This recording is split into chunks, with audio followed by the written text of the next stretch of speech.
Sgwrs ffôn am hamdden. Helo Elis, Naia Emma, sut wyt ti? Da iawn diolch, sut wyt ti Naia? Bendigedig. Wyt ti eisiau mynd i'r ganolfan hamdden dydd Sadwrn?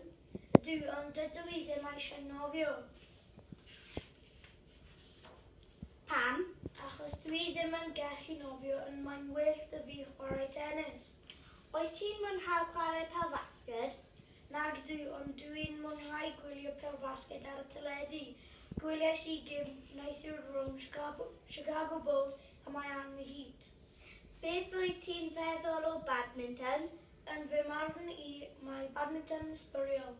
Dwi'n meddwl bod tennis yn well. Dwi'n anghytuno. Mae'n hwyl. Wyt ti eisiau gêm o tennis dydd Sadwrn? Ydw, pryd? Yn y prynhawn am 3 o gloch. Sut fydd y tawydd a dydd Sadwrn?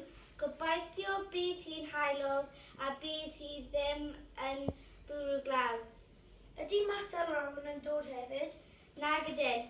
Maen nhw'n mynd i'r sinema i'r weld Paddington.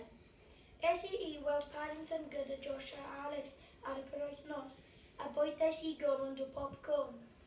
Sut oedd yr ffilm? Roedd hi'n wych.